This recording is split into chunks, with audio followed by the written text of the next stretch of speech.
அனைத்து நல்லுள்ளங்களுக்கும் வணக்கம். நான் உங்கள் ரவிக்குமார். தினம் ஒரு தகவல் அல்ல, அடுத்தடுத்த அப்டேட். கிட்டத்தட்ட நம்ம இது வந்து 12th இல்லைனா 13th அப்டேட் நினைக்கிறேன் நான்.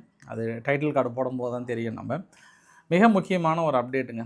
தாக்குதல் இன்றைக்கெல்லாம் வந்து மிகப்பெரிய ஒரு தாக்குதல் நிகழ்த்தியிருக்காங்க இரண்டு தரப்புலையுமே. இவங்க தரப்பில் ஈரான் தரப்பில் இருந்து டெல்லவீவை நோக்கி தாக்குதல். அதை விட இஸ்ரேல் வந்து இவங்க 10 அனுப்புனாங்க அப்படின்னாங்கன்னா அவங்க 20லேருந்து 40 இடத்துல அடிச்சிருக்காங்க. இன்றைக்கி தெஹரன் முழுவதும் ஒரு மாதிரி சும்மா ஷேக் ஆன மாதிரி வந்து அடித்திருக்காங்க. மிகப்பெரிய தாக்கம் நிகழ்த்திருக்காங்க. அதுக்கான பதிவுகளை நம்ம பார்க்க போகிறோம். அதை தாண்டி ஈரானுக்குள்ளார ஒரு சிறிய ஒரு 4.3 அளவுக்கு ரெக்டர் அளவுக்குள்ள பதிவாக இருக்குன்றாங்க. மேபி இது அணு ஆயுத சோதனையாக இருக்குமா? அமெரிக்கா வேறு தொடர்ந்து அது அணு ஆயுத சோதனை அவங்கக்கிட்ட இருக்குதுன்னு சொல்ல, அணு ஆயுதமே இருக்குதுன்னு சொல்ல, கரெக்டாக இந்த நிகழ்வுமே இரண்டையும் மேட்ச் பண்ணி ஆல்மோஸ்ட் கன்ஃபார்ம் பண்ணியிருக்காங்க. அதனால் வாங்க நண்பர்களே, இருக்கக்கூடிய உண்மையான தகவல் என்னென்னு பார்த்துட்டு அப்புறம் சுற்றி இருக்கக்கூடிய நிலவரங்கள் என்ன, அங்கே இருக்கக்கூடிய பரபரப்பான சூழ்நிலைகள் என்ன அப்படின்றத பார்த்துடலாம். நம்ம வீடியோக்குள்ளே போகிறதுக்கு முன்பு நீங்கள் நம்ம சேனலை சப்ஸ்கிரைப் பண்ணலாம். சப்ஸ்கிரைப் பண்ணிவிட்டு வாங்க. மறக்காம பெல் பட்டனை கிளிக் பண்ண ஆல் ஆப்ஷன்ஸ் கொடுங்க. வீடியோக்குள்ளே போகலாம்.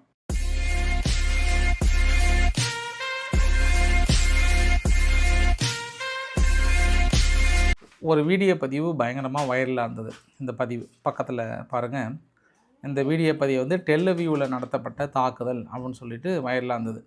உடனே அது கீழே வந்து கிராக் இது வந்து உண்மையா பொய்யா அப்படின்னா கிராக்கும் வந்து ஆமாம் உண்மைதான்னுது. சமீப காலமாக கிராக்கில் நீங்கள் கேள்வி கேட்டிங்க அப்படின்னா அது உண்மையாக பொய்யான்னு அதுவே எப்போ ரியலைஸ் பண்ணுது அப்படின்னா அது அட்லீஸ்ட் ஒரு 6 ஹவரில் 8 ஹவர் எடுத்துக்குது.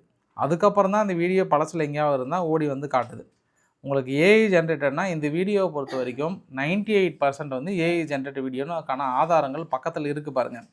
இந்த மாதிரியான வீடியோ வந்து பெரிய அளவுக்கு ஷேர் பண்ணி அவ்வளோதான் முடிந்தது, இஸ்ரேல் முடிந்தது, டெல்லவீவ் கதம்ன்ற மாதிரிலாம் வந்து போட்டிருந்தாங்க. இது ஏஐ வீடியோ. அதாவது இஸ்ரேல் மீது தாக்கல் நடத்தப்பட்டதாக சொல்கிற இந்த பதிவு.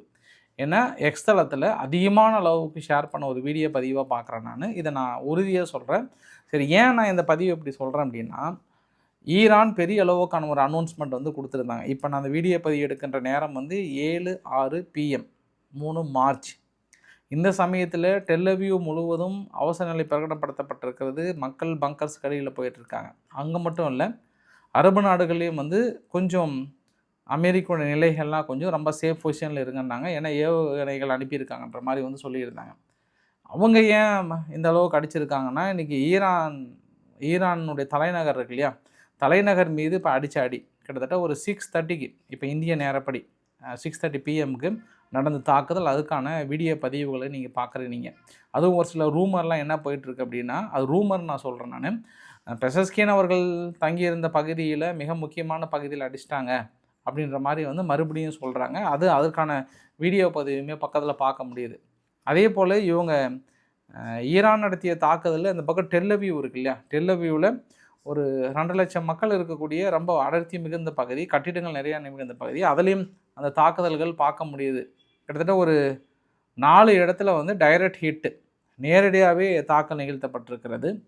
ஹிஸ்புல்லாவும் என்ன பண்ணியிருக்காங்கன்னா, நாங்கள் நிகழ்த்தப்பட்ட தாக்குதலில் கிட்டத்தட்ட சக்ஸஸ் அடைஞ்சிருக்குன்னு சொல்லிட்டு ஒரு வீடு ஒன்று இருக்குது, அந்த வீட்டின் மீது நடந்தது பார்க்க முடியுது. அதுவுமே அவங்க சக்ஸஸ்ன்னு சொல்கிறாங்க. அதனால் இஸ்ரேலில் என்ன பண்ணிட்டாங்கன்னா, இன்று காலையிலுக்கு மேலே லெபனானுக்குள்ளே ஒரு பெரிய படையை உள்ளே அனுப்பிட்டாங்க. பெரிய படையை அனுப்பி லெபனானுடைய ஆர்மி பின்வாங்கிக்கிட்டாங்க. நேற்று வரைக்கும் 50 நகரங்கள் பக்கம் எவகேட் பண்ண சொன்னாங்க. இன்றைக்கி 60 நகரங்களை எவகேட் பண்ண சொல்லிட்டாங்க. மறுபடியும் இஸ்ரேலினுடைய இராணுவம் வந்து உள்ளே நுழையிறாங்க. அதாவது சதன் லெபனான் பகுதிக்குள்ளே நுழையிறாங்க. அந்த மார்க் பண்ணியிருக்கிற பகுதியெல்லாம் நுழைந்து கட்டிடங்களை மறுபடியும் தரமட்டம் ஆக்கிட்டு இருக்காங்கன்றது ஒரு கூடுதல் தகவலாக சொல்ல முடியும்.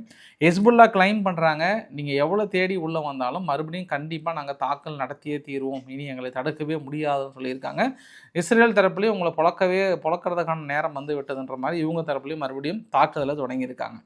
ஸோ தாக்குதலுக்கு பொறுத்த வரைக்கும் பஞ்சமே இல்லை. அதை பற்றி நம்ம கொஞ்சம் டீட்டெயிலாகவும் டெப்த்தாகவும் பார்க்க போகிறதுக்கு முன்பு மற்றொரு தகவலும் வந்தது. ஒரு சில ஃபினான்ஷியல் டைம்ஸ் போன்ற பத்திரிகைகள்லாம் அமெரிக்கன் பாருங்கள், ஈரானுடைய உச்சபட்ச தலைவர் ஹயதுல்லா அலி காமேனி அவர்கள் இருக்கிறார் இல்லையா, காமேனி அவர்கள் எப்படி இவங்க கரெக்டாக தூக்குனாங்க அப்படின்னா, அந்த ஸ்ட்ரீட் கேமரா இருக்குல்ல, டிராஃபிக் சிக்னல் இருக்கக்கூடிய கேமராஸ் எல்லாம் 1 வருஷத்துக்கு முன்னாடியே ஹேக் பண்ணிட்டாங்க. அவங்க முன்னாடி இருந்த அத்தனை கேமராவை ஹேக் பண்ணிவிட்டு ஒவ்வொரு ஐஆர்ஜிசியினுடைய தலைவர்களும் எங்கே இருக்கிறாங்க, எந்த லொக்கேஷன் போகிறாங்க, இருக்காங்களா இல்லையான்றத கம்ப்ளீட்டாக அப்சர்வ் பண்ணியிருக்காங்க. ஒரு வருஷத்துக்கு அப்புறம் அப்சர்வ் பண்ணதுக்கப்புறம் தான் வந்து இந்த ஒரு பிரத்யோக ஆப்ரேஷன் எடுத்திருக்காங்க.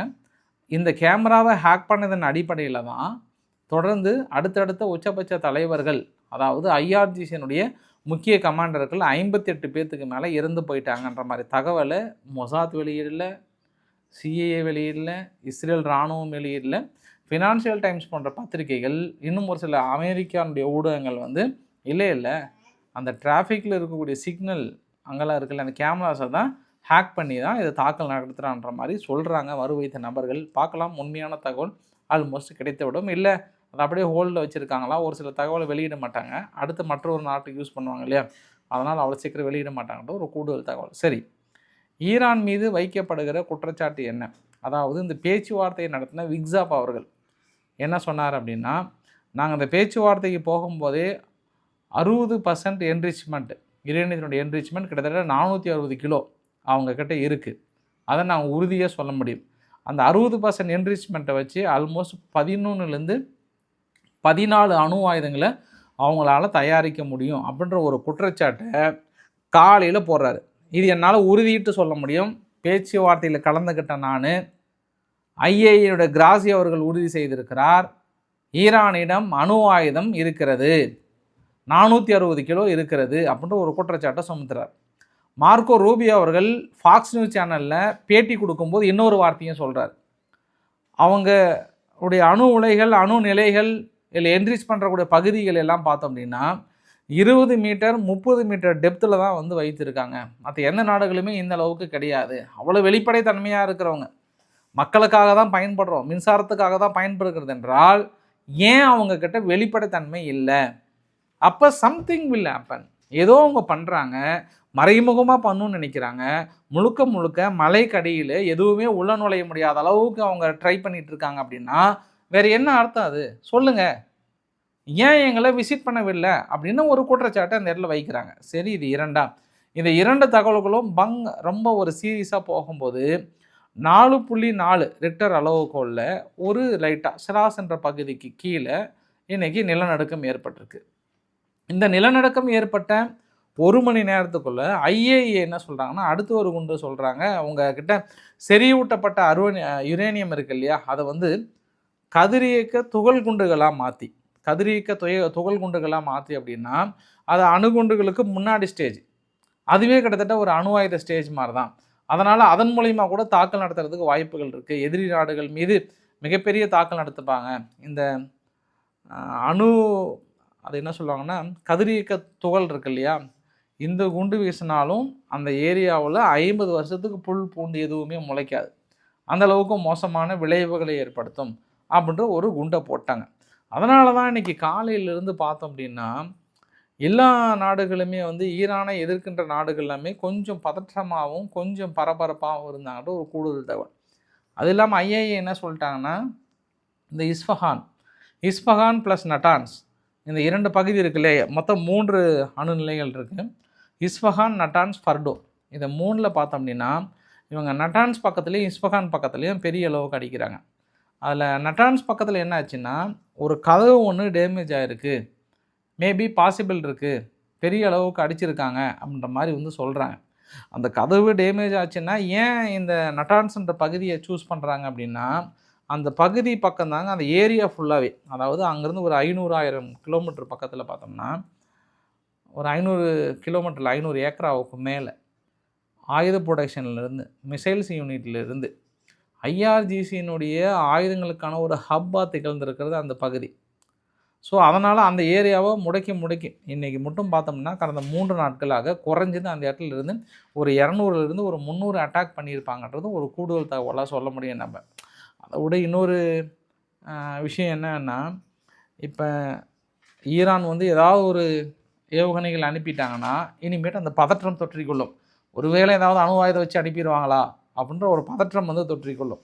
ஆனால் ஈரான் தரப்பில் என்ன சொல்கிறாங்கன்னா, அறுதியிட்டு உறுதியிட்டு கூறுகிறேன், அவங்களிடம் அணு ஆயுதங்கள் இல்லை, இது போலியாக சித்தரிக்கப்பட்டு அவர்கள் மீது தாக்கல் நடத்துவதற்கான ஒரு காரணத்தை தேடுகிறது அப்படின்ற ஒரு குற்றச்சாட்டை ஈரான் தரப்பில் வந்து முன்வைக்கிறாங்கன்றது ஒரு கூடுதல் தகவலாக சொல்ல முடியும். இன்றைக்கி காலையில் சவுதியினுடைய சவுதியில் இருக்கக்கூடிய அமெரிக்காவோட தூதரகத்தின் மீது தாக்குதல், எண்ணெய் கிணறுகள் மீது தாக்குதல், இதெல்லாம் பார்க்கும்போது பாகிஸ்தான் என்ன பண்ணுறாங்களா, அவங்கக்கிட்ட இருக்கக்கூடிய டிஃபென்ஸ் சிஸ்டம், குறிப்பாக வான் தடுப்பு சாதனங்கள் இருக்குல்ல, வான் தடுப்பு சாதனங்கள் LY-80, FM-90, இன்னும் சீனானுடைய ஒரு சில இதெல்லாம் வந்து கொண்டு போயிட்டு சவுதிக்கு ஹெல்ப் பண்ணுறாங்கன்ற மாதிரி வந்து News18 சேனல் வந்து போட்டிருந்தாங்க. CNN சொன்னதா News18 வந்து சொல்கிறாங்க. இது இல்லாமல் ஒரு சில வான் தடுப்பு சாதனங்கள்லாம் கொண்டு போயிட்டு வைக்கிறாங்கன்னு சொல்கிறாங்க. ஐயா பாகிஸ்தான் போதும், ஏற்கனவே சீனா கொடுத்த வான் தடுப்பு சாதனங்கள் அங்கே ஈரானில் கண்ணை கசக்கி நிற்கிறாங்க அவங்க.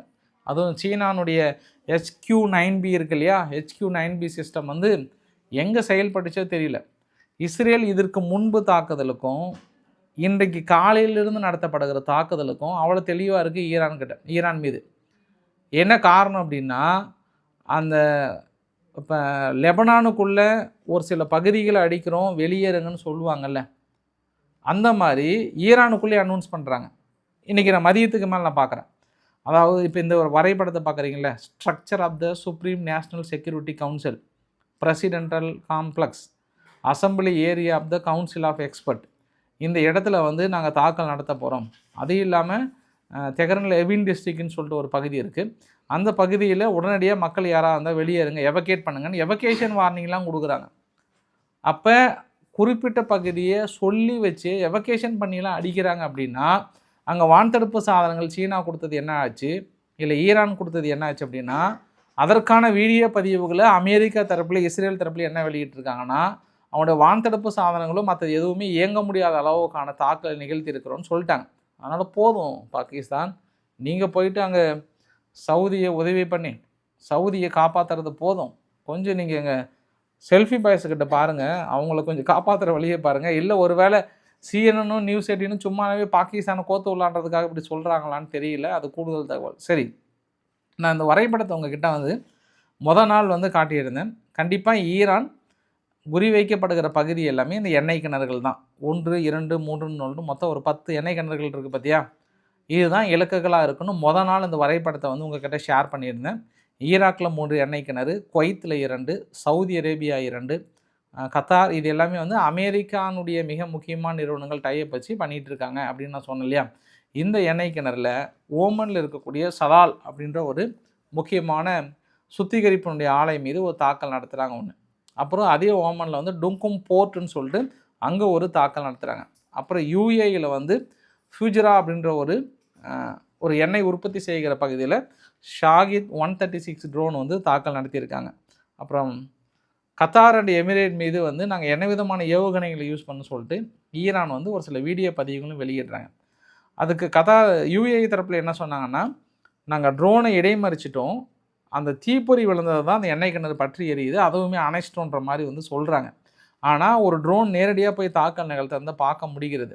அடுத்து இவங்க பைப்லைன் மீது தாக்கல் நடத்துறதுக்கான பெரிய திட்டங்களை வந்து தீட்டியிருக்காங்க. தொடர்ந்து மிகப்பெரிய சிம்ம சொப்பனமாக இருக்கிறது. அதாவது ஈரானுடைய தாக்குதல்களை ஒரு வைட் ரேஞ்சாக வந்து இவங்களால் வான் தடுப்பு சாதனங்களை பொருத்த முடியல.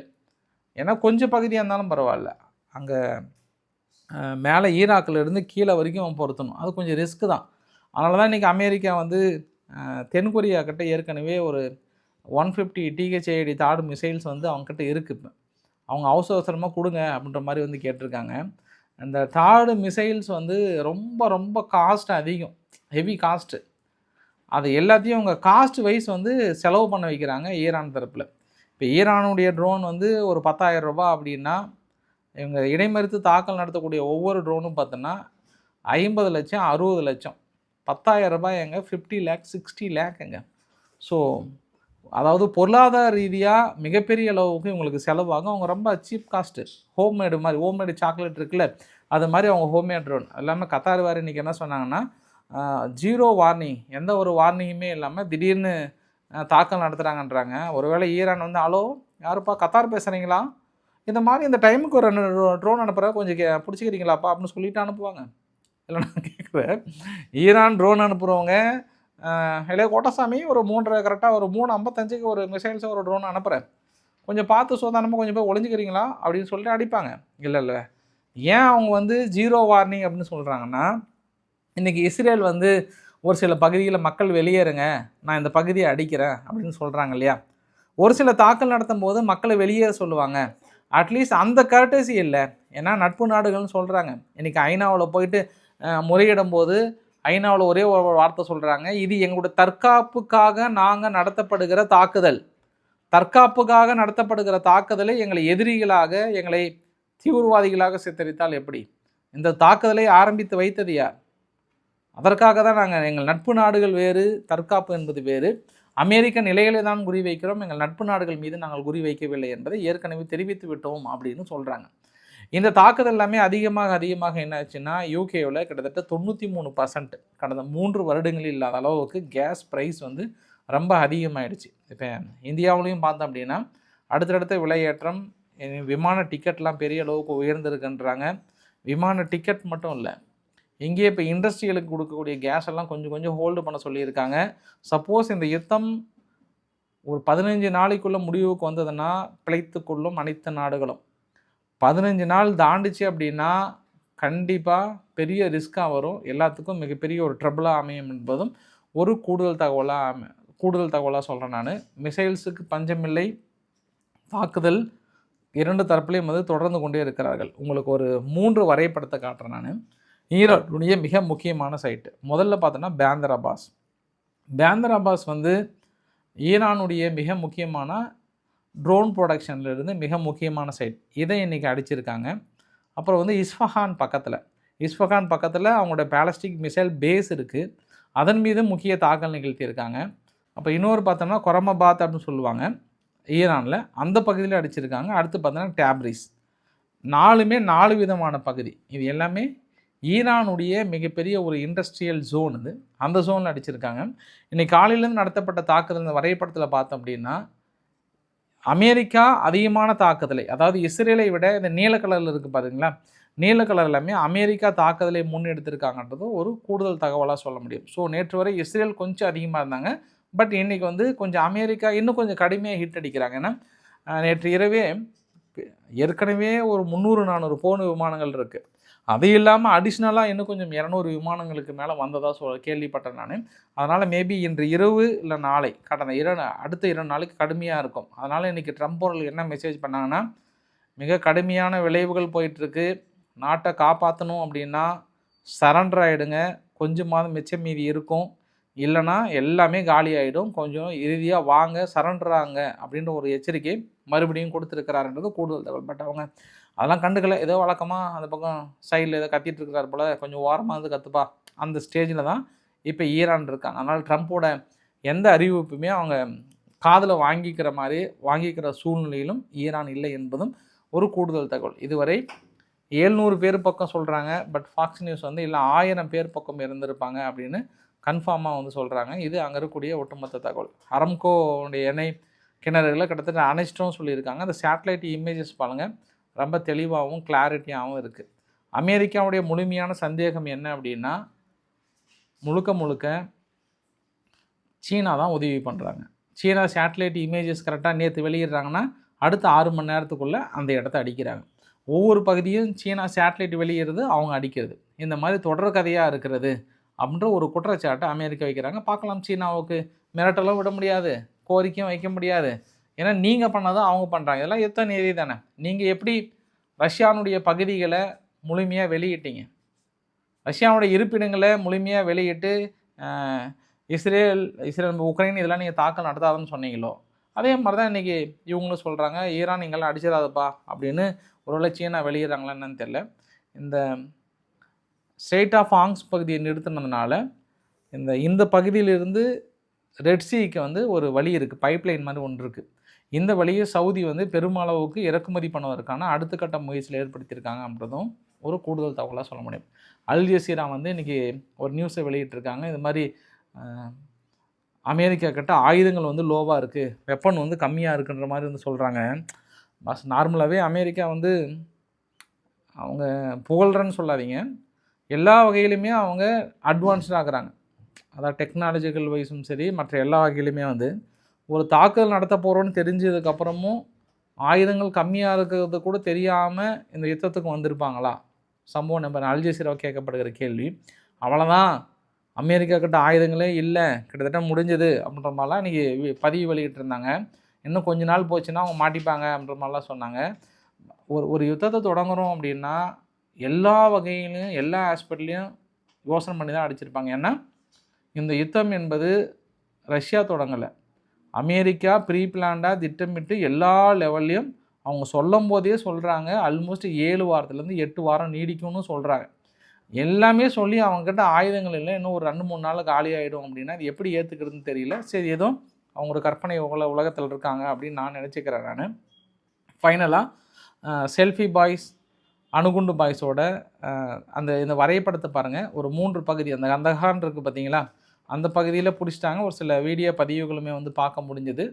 அந்த வீடியோ பதிவுகள் மட்டும் இல்லாமல் எல்லை பகுதியில் கடுமையான யுத்தகளம் நெருங்கி கொண்டு இருக்கிறது. களத்தில் இறங்கிட்டாங்க. அந்த கொம்பம் களத்தில் இறங்கிட்டால் எப்படி இருக்கும், அந்த மாதிரி டூரண்ட் லைனில் ஒன்றும் இவங்க அலும்பு தாங்க முடியல. இது மாதிரியான வீடியோ பதிவுகள் வரதான் செய்யும், இந்த மாதிரியான குசும்புகள் இருக்க தான் செய்யும். காரணம் என்னென்றால் இவர்கள் செல்ஃபி பாய்ஸ் எல்லாத்தையும் பெரிய அளவுக்கு இந்த மாதிரி வீடியோ பதிவுகளை வெளியிடுவாங்க. வாங்க பாஸ், அடுத்த டெக்னாலஜிக்கு வாங்க அப்படின்னா போதும் இதே போதும், எங்களுக்கு பாகிஸ்தானை பிடிக்கிறதுக்கு போதுன்ற மாதிரி செல்ஃபி பாய்ஸ், அணுகுண்டு பாய்ஸும் சொல்கிறாங்களான்னு தெரியல, பொறுத்திருந்து பார்க்கலாம். இந்த வீடியோ எடுக்கும்போது கிட்டத்தட்ட நான் முடிக்கும்போது 7:25 ஆகுது.